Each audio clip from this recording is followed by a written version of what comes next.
ሰላም ጤና ይስጥልኝ ክብራትና ክብራን የብርሃን ቴሌቪዥን አድማጭ ተመልካቾቻችን እንደመሰነበታችሁ። በብርሃን ቴሌቪዥን የተለያዩ መረጃዎችና ዜናዎችን ወደ እናንተ በየሪፖርተሮቻችን አማካኝነት ወደ እናንተ ማድረሳችን ቀጥለናል። ለዛሬ ደግሞ ወቅታዊ መረጃዎችን ወደ እናንተ ልናደርስ ወደናል። ተስፋዬ ገብረ ማርያም ነኝ ከአዲስ አበባ ኢትዮጵያ ብርሃን ቴሌቪዥን።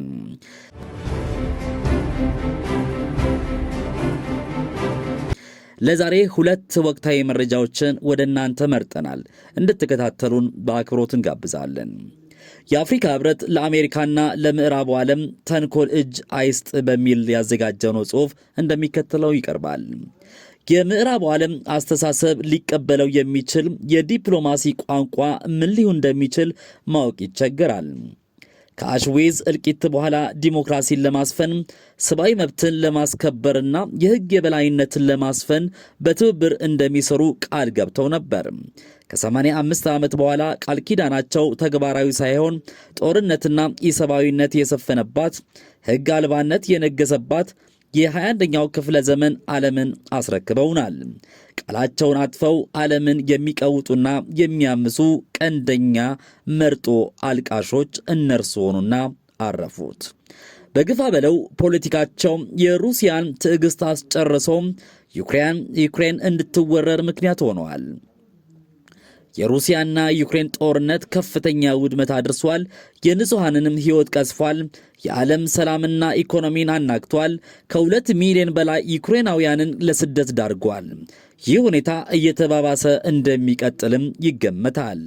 እውነት ነው፣ ለ85 ዓመታት አውሮፓና ሰሜን አሜሪካ ከሰው ሰራሽ ቀውስና ጦርነቶች ነፃ ሆነው እስከ ዛሬ ዘልቀው ነበር። ከሁለተኛው የዓለም ጦርነት በኋላ ምዕራባውያን ሰው ሰራሽ ቀውሶችንና ጦርነቶችን በድሃ ሀገራት ላይ በቀጥታና በተዘዋዋሪ እየፈበረኩ ግፍ ሲፈጽሙና ሲያስፈጽሙ ኖረዋል። ለዘመናት ከዳር ሆነው ሲቆሰቁሱት የነበረው እሳት ዛሬ ነበልባል ሆኖ እነርሱንም መለብለብ ሲጀምር ጩኸታቸው በረከተ። አፍሪካን ጸረ ሰላም፣ ጸረ ዲሞክራሲ፣ ሕገ አራዊትና ጦርነት ናፋቂ እያሉ ሲሳለቁባት የነበረው ሁኔታ ከመቅስፈት ታሪክ ሆነ። አፍሪካ የማናቸውም ሰው ሰራሽና የተፈጥሮ ቀውስ ምንጭ አድርገው ሲኮንኗት የነበረውን ሁኔታ አፍሪካውያን አይረሱትም። በሩዋንዳ የዘር ፍጅት፣ በሶማሊያ ቀውስ፣ በአንጎላና በኢትዮጵያ ጦርነት፣ በሱዳን የእርስ በርስ ፍጅት ወዘተረፈ ያደረጉትን ውግዘት፣ የጣሉትን ማዕቀብ፣ የጠነሰሱትን መፈንቅለ መንግስት፣ ያሳዩትን ንቀትና ማግለል አፍሪካ አትረሳም። በጸጥታው ምክር ቤት አፍሪካን ወንበር አልባ አድርገው ሲያወግዟት፣ ድምጿን በቬቶ ስልጣናቸው ሲያሽመደምዷት የኖሩትን አፍሪካ አትረሳም። ተፈጥሮና የራሳቸው የምርምር ቤተ ሙከራ የወለደውን መቅሰፍት በአፍሪካ አሳበዋል። የኤድስ፣ ኢቦላ ወዘተረፈ መነሻው አፍሪካ እንደሆነ አድርገው በመሳል አፍሪካን የስህተታቸው ማስተንፈሻ አድርገዋት ኖረዋል። የሶዶሜ ስነ ምግባርን ዓለም አቀፍ ሕግ አድርገው ከእንስሳት ጋር የግብረ ሥጋ ግንኙነትን እንደ ተፈጥሮ ግዴታ እየሰበኩና እየፈጸሙ አፍሪካውያንን አውሬዎችና ኋላ ቀሮች እያሉ ሲያፌዙ ብዙ ዓመት አለፈ። የሰው ልጅ ከኮሚኒስትና ከወታደራዊ አምባገነንነት ከሙስናና ከሰብአዊ መብት ጥሰት ከሚደርስበት በደልና ሰቆቃ ለመከላከል አስገዳጅ ዓለም አቀፍ ሕግጋትን ቀርጸው አፍሪካ እንድትፈርምና እንድትፈጽም አድርገዋል። በአንጻሩ ያረቀቁትን የፈረሙትን ሕግ እየተቃረኑ በአፍሪካ ላይ ያሻቸውን የፖለቲካ የኢኮኖሚና የጸጥታ ግፍ ይፈጽማሉ። በአሜሪካ የሚመራው ዓለም ይህን ሕግ በወረቀት ላይ አስፍሮ ቢገኝም ተግባሩ ግን በተቃርኖ እየበሸቀጠ ለመሆኑ ብዙ ማስረጃዎችን ማቅረብ ይቻላል። የዲሞክራሲ መሲሐው ዓለምን የመጀመሪያውን የኒውክሌር ቦምብ በጃፓን ላይ አፈንድቶ በሰው ዘር ላይ እልቂት ፈጽሟል። አፍሪካን፣ ላቲን አሜሪካንና እስያን ቅኝ ግዛት በማድረግ ከሰው በታች አድርገው ገዝተዋል። ንብረታቸውንም ዘርፈዋል። ኢራቅንና አፍጋኒስታንን በማናለብኝነት ወረውም አውድመዋል። ኢትዮጵያን እንደ ኢራቅ ለማድረግም ዳርዳር ይላሉ። ግፋቸው ረስተው አፍሪካ ሩሲያን እንድታወግዝና ከዩክሬን ጎን ቆማ እንድትዋጋ ጥሪ ሲያቀርቡ አለማፈራቸው። በተባበሩት መንግስታት አማካኝነት ኢትዮጵያን የመሰሉ ድሃ ሀገራትን አስዘምተው ኮሪያን ከሁለት የመክፈል ህልማቸውን እውን አድርገዋል። ዛሬ ድረስ ኮሪያኖችን እርስ በርስ ለማዋጋት የማይጠነስሱት ደባ የለም። የሶስተኛው የዓለም ጦርነት ከተነሳ ከኮሪያና ሊያጠፉ ነው ተነስ፣ ታጠቅ፣ ዝመት፣ በህብረት አውግዝ እያሉ የዓለምን ህዝብ የሚማጸኑት። ዓለምን ለማሳመን ሩሲያ በዓለም ህግ የተከለከሉ ክላስተር ቦምቦችን በዩክሬን ላይ በመጠቀም የጅምላ ፍጅትም እየፈጠረች ነው ይላሉ። በአንጻሩ አሜሪካ እንደ ሩሲያና ዩክሬን ሁሉ የክላስተር ቦምብ መጠቀም የሚከለክለውን የዓለም አቀፍ ስምምነት ለመፈረም ፈቃደኛ አይደለችም። አሜሪካ በቪየትናምና ካምቦዲያ ጦርነቶች የክላስተር ቦምቦችን በተደጋጋሚ ተጠቅማለች። በ2009 ዓ.ም ፕሬዝዳንት ኦባማ የመን ውስጥ ክላስተር ቦምብ ተጠቅሟል።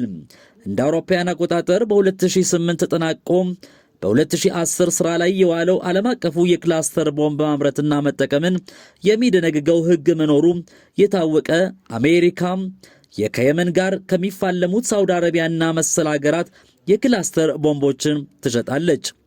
በምዕራቡ ዓለም እና ጉደኛው አሜሪካ የአፍሪካ ህብረት ሀገራት በውልና በግል ሩሲያን እንዲያወግዙና ከዩክሬን ጎን እንዲሰለፉ ኦፊሳላዊ ጥሪ ያቀረቡበት ሚስጥር ግልጽ ነው። ጥሪው ሰፊ የፖለቲካና የዲፕሎማሲ እንድምታ ያለ መሆኑን አለማወቅ አፍሪካን ያስብላል። ለማንኛውም የአሜሪካ የድረሱልኝ ጥሪ የሚከተሉትን ዓላማዎች ግቡና መዳረሻው ያደረገ በማድረግ የተደረገ የዲፕሎማሲ ንግድ ይመስላል። እነዚህም አንደኛ፣ ሩሲያን በጋራ ጭራቅ አስመስሎ በማውገዝ ከዓለም ማህበረሰብ መነጠልና ደጋፊ አልባ ሀገር ማድረግ። ሁለተኛ፣ ሩሲያ ከአፍሪካ ጋር ያላትን የጠበቀ የኢኮኖሚ፣ የማህበራዊ፣ የፖለቲካና የሚሊታሪ ግንኙነት መረብ መበጣጠስ። በዚህም ከእጃቸው እያፈተለከችውን አፍሪካ አማራጭ አልባ አህጉር በማድረግ አፍሪካን መልሶ በምዕራቡ ዓለም መዳፍ ስር ማስገባት። ሶስተኛ፣ አፍሪካን በመዳፋቸው ስር አድርገው በኢኮኖሚ ማዕቀብ እያስፈራሩ እንዳሻቸው የእነርሱ ተገዢ በማድረግ የአዲሱ ቅኝ ግዛት ህልማቸውን በተዘዋዋሪ ተግባራዊ ማድረግ ቀዳሚ ዓላማዎቻቸው ናቸው። ከሁሉ በላይ ግን ምዕራባውያን ጦራቸውን ከዩክሬን ጎን አሰልፈው ሩሲያን መግጠም አይፈልጉም። ከገጠሙ ማሸነፍ የማይችሉ ጦርነት ውስጥ ገብተው ከአፍሪካውያን ነፍስ በላይ ነው ብለው የሚሳሱላት ሕይወታቸውን መገበር አይፈልጉም። በአፍጋኒስታን፣ ሶማሊያ፣ ኢራቅ፣ ሊቢያ፣ ሶሪያ፣ ኮሪያ፣ ቪየትናም፣ ካምቦዲያ ወዘተረፈ የገበሩት ሕይወት የደረሰባቸው ውርደት ያስከተለባቸውን የፖለቲካና የኢኮኖሚ ኪሳራ ጠንቅቀው ስለሚያውቁ ሌላ ስህተት መስራት አይፈልጉም። ስለዚህ ያለው አማራጭ አፍሪካውያንን በገንዘብ ገዝቶ ከዩክሬን ጎን የማሰለፍ መርሃ ግብር ነድፎ መተግበር ምርጫቸው ሆኗል። እንዲሁም እጅግ የሚያሳስባቸው ጉዳይ ቢኖር የራሳቸውን ሰው አሰልፈው በሩሲያ ከተሸነፉ ከፍተኛ የሆነ የፖለቲካና የስነ ልቦና ኪሳራ እንደሚያስከትል ስለሚያውቁ ከዩክሬን ጎን ቆመው የመዋጋት ሞራሉም ሆነ ድፍረቱ የላቸውም። አሜሪካና ምዕራቡ ዓለም በሩሲያ ተሸነፉ ማለት ቀንደኛ ጠላታቸው ኮሚኒዝም አሸናፊ ሆኖ ወጣ ማለት ስለሚሆን ውርደቱን አይፈልጉትም። በእብሪትና በውሸት የተሞላው ኩራታቸው፣ በጉራ ብቻ የገዘፈው ኃይላቸው፣ እንደ ጎረምሳ ያበጠው ጥጋባቸውና ትዕቢታቸው ከፍተኛ ውርደትን ተከናንበው በዓለም መድረክ ላይ መሳለቂያ መሆን ለነርሱ የሞት ሞት ነው። ሶማሊያ ገብተው ከተዋረዱ በኋላ ለተባበሩት መንግስታት ሰላም አስከባሪ ኃይል ገንዘብ እየሰጡ የኢትዮጵያን ሰራዊት በመጠቀም ግጭት በሰፈነባቸው የአፍሪካ ሀገራት እየላኩ ሰላም ለማስከበር እንደሞከሩት ሁሉም አሁንም አፍሪካውያንን ተጠቅመው ሩሲያን እንዲዋጉላቸው መፈለጋቸው ጥርጥር የለውም። ለዚህ ነው አፍሪካን ከዩክሬን ጎን ተሰለፉ፣ ሩሲያን አውግዙ የሚሉት። ጭብጡ ግን አንተም ጨካኝ ነበርክ፣ ጨካኝ አዘዘብህ፣ እንደገና ዳቦ እሳት ነደደብህ ነው ነገሩ። ስለሆነም አፍሪካ የምዕራቡን ዓለም ተንኮል ተረድታ የአሜሪካን ጥሪ ማምከን ይኖርባታል። አፍሪካውያን ከዩክሬን ጦርነት ለመሸሽ ሲፈልጉ በቀለማቸው ምክንያት ከኬቭ እንዳይወጡ ባለስልጣናት አፍሪካውያኑን እንደ ሰው ጋሻ ሲጠቀሙባቸው ከጎናቸው ያልቆመና ያላወገዘ ዓለም በምን አመክንዮ ነው አፍሪካውያን ሕይወታቸውን ለዩክሬን ገብሩ እያሉ የሚማጸኑት? መርጦ አልቃሿና የሰብአዊ መብት ተሟጋቿ አሜሪካስ እንዴት ዝም አለች? መልሱን እኔም እናንተም የምናውቀው ቢሆንም ተወያዩበት፣ ተከራከሩበት።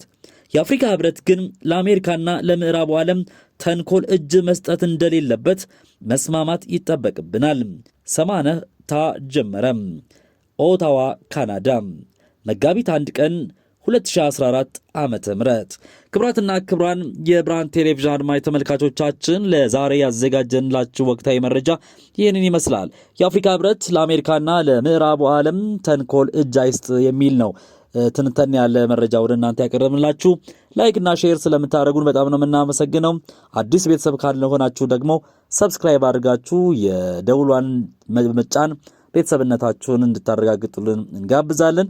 በሌላ ጊዜ ሌላ መረጃ ይዤላችሁ የምቀርብ ይሆናል። በእኔ በኩል በያላችሁበት መልካም ጊዜ